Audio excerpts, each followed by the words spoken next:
Of permutation and combination. आज हम discuss करने वाले हैं कॉम्बिनेशन।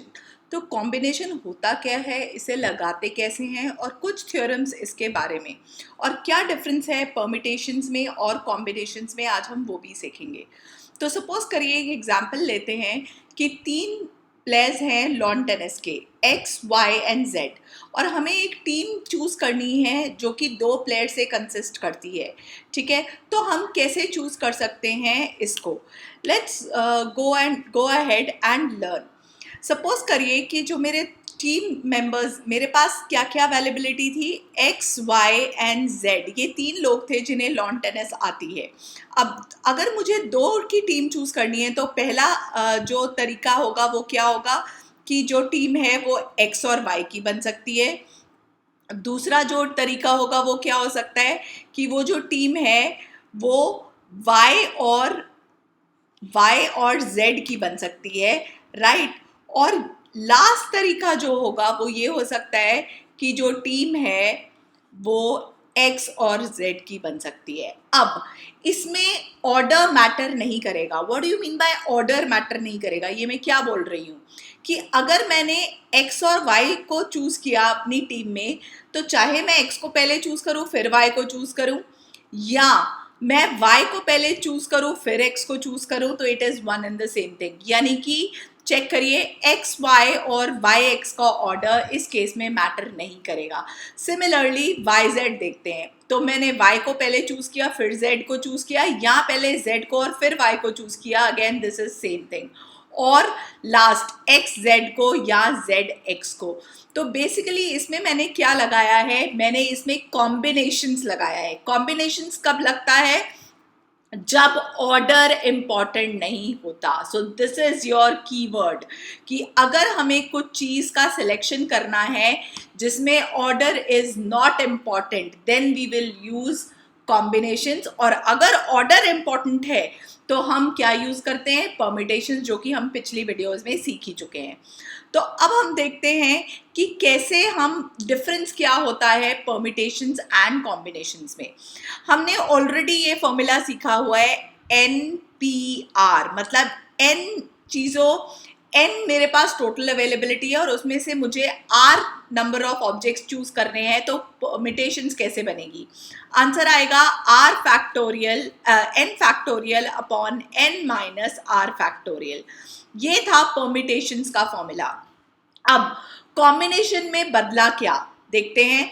अगर मैं सेम फॉर्मूला यूज करूं, NCR, मतलब ऑर्डर नहीं मैटर करता और मुझे यही चूज करनी है, n factorial upon n minus r factorial into r factorial. तो चेक करिए, चेंज इन द फॉर्मूला आपको क्लैरिटी से दिख रहा होगा कि कॉम्बिनेशन में r फैक्टोरियल डिवीजन में आ जाता है। यानी कि आई कैन ऑल्सो से कि अगर मैं r फैक्टोरियल को मल्टीप्लाई कर दूं NCR में, तो मेरा परमिटेशन बन जाता है। परमिटेशन मींस ऑर्डर मैटर करेगा। चेक करो, जैसे सपोज करो इस केस को हमने लिया था, तो कॉम्बिनेशंस कितने बन रहे थे निकाल के देखते हैं। टोटल अवेलेबिलिटी 3 की थी, मुझे टीम चूज करनी थी 2 की, तो 3C2, ऑर्डर मैटर नहीं कर रहा था। 3 factorial upon 2 factorial into 3 minus 2, यानी कि 1 फैक्टोरियल। तो मेरा आंसर क्या आया, 3। तो जब मैं कॉम्बिनेशन की बात करूंगी तो मेरे पास सिर्फ 3 अलग अलग कॉम्बिनेशंस बन रहे थे। लेकिन अगर इसी क्वेश्चन में मैं परमिटेशन की बात करूं तो मेरे पास n की जगह 3p2, तीन मेरे पास बंदे अवेलेबल है, 2 की टीम चूज कर रही है, और मैटर करता है कि हमने ऑर्डर किसको पहले चूज किया किसको बाद में चूज किया है।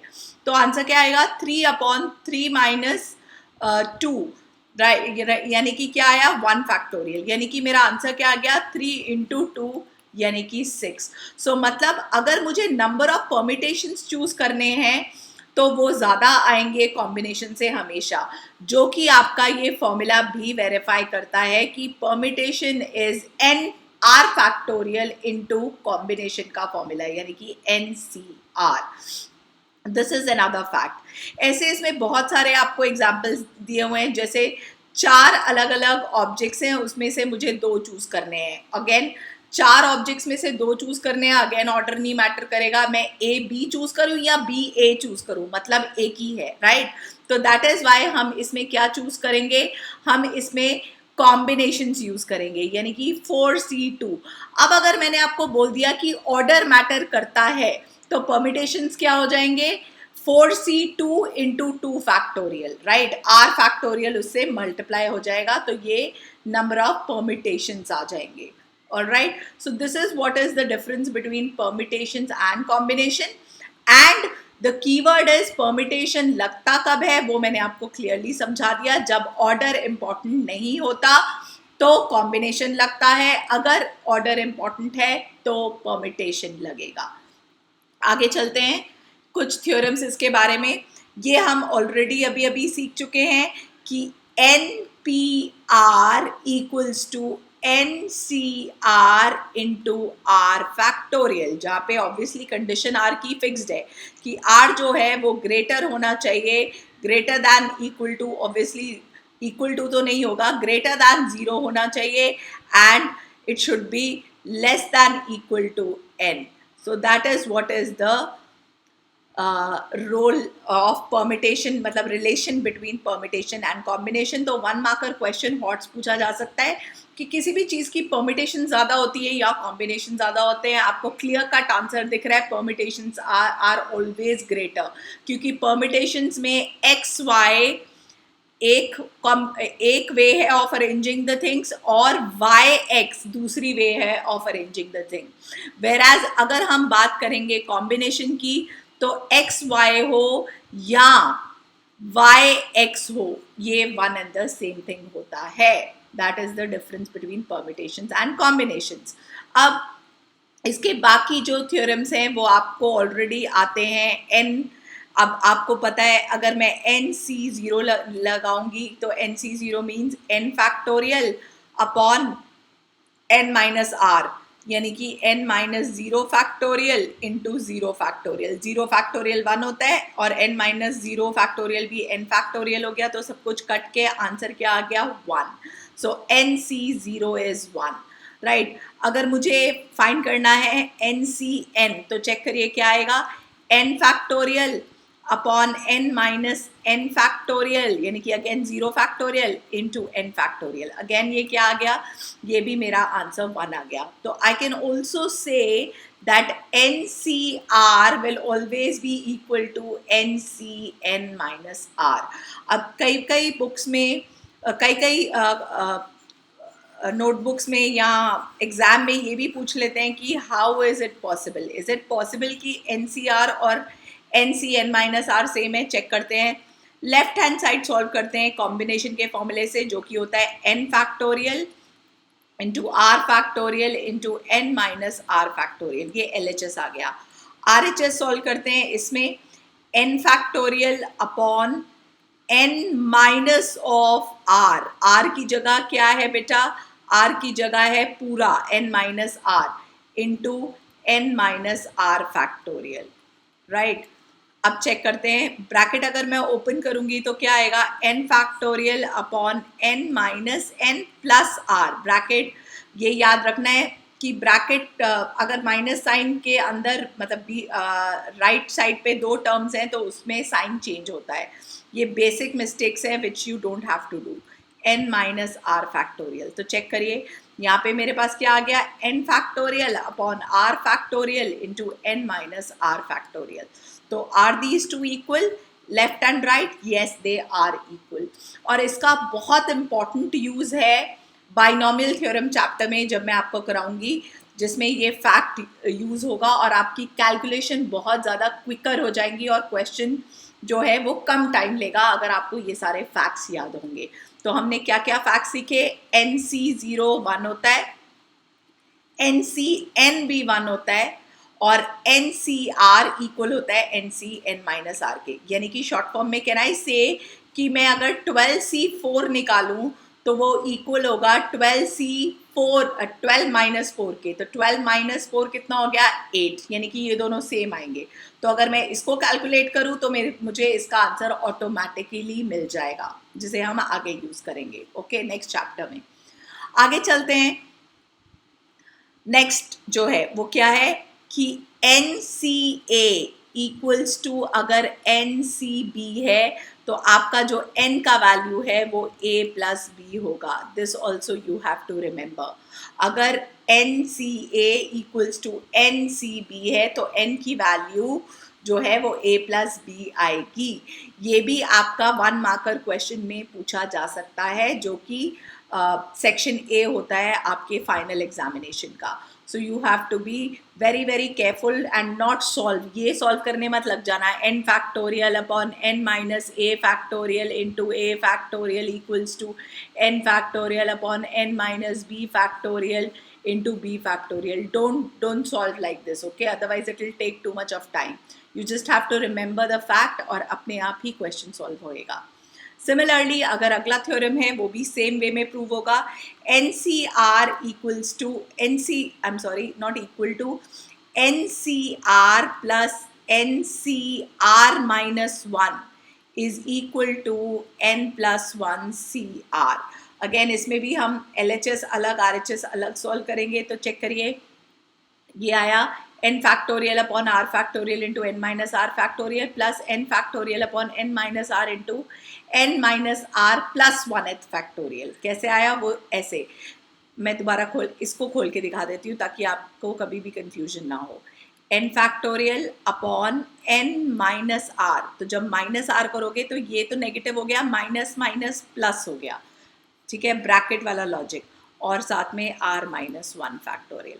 अब हमेशा जब भी आपको चीज़ें सिंप्लीफाई करनी है, हमेशा बड़ा फैक्टोरियल छोटे फैक्टोरियल के टर्म्स में खोलना है. तो r फैक्टोरियल और r माइनस 1 में से कौन सा बड़ा है? r. तो क्या मैं r फैक्टोरियल को लिख सकती हूँ r into R minus 1 factorial? तो मैंने वो लिख लिया. सिमिलरली चेक करिए दूसरा वाला, n माइनस आर और n माइनस आर प्लस 1 में से कौन सा छोटा है? n minus R. तो मैंने n माइनस आर को क्या लिख लिया? n minus R n minus R plus 1 बड़ा है, राइट. तो इसको मैंने क्या लिख लिया? n minus R plus 1 into n minus R factorial. अब मेरे पास कॉमन आ जाएगा क्या? न्यूमिरेटर से n फैक्टोरियल, डिनोमिनेटर से r minus 1 factorial into n minus R factorial. तो अंदर क्या रह गया?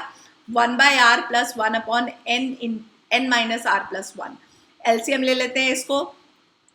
तो n माइनस आर प्लस 1 ऊपर और r उस साइड मल्टीप्लिकेशन में, और डिनोमिनेटर में ये मल्टीप्लाई हो गया. चेक करिए, r और r कैंसिल हो गया, ऊपर क्या रह गया? अब देखिएगा ध्यान से, n factorial into n plus 1 ये ऊपर रह गया, और डिनोमिनेटर में क्या रह गया?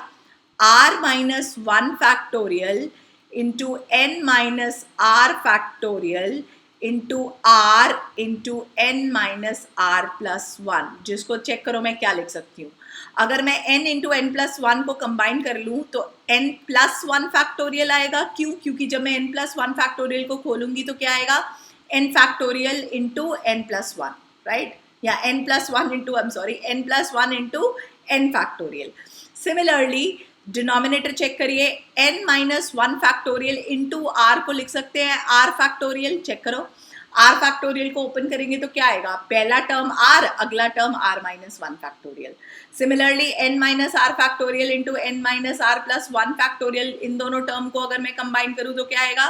n minus R plus 1 factorial. Again जब मैं इसको ओपन करूंगी तो मेरे पास क्या आएगा? n minus R plus 1 into n minus R factorial, right. So check करिए, क्या ये इसी के इक्वल नहीं होता? Right, it is equal to your right side. So ये थ्योरम प्रूव करना आ सकता है 1 marker, so which is a very very simple theorem. आप आराम से प्रूव कर लोगे.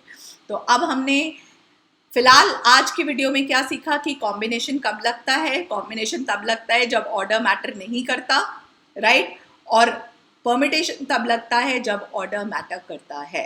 That is the crux of this session.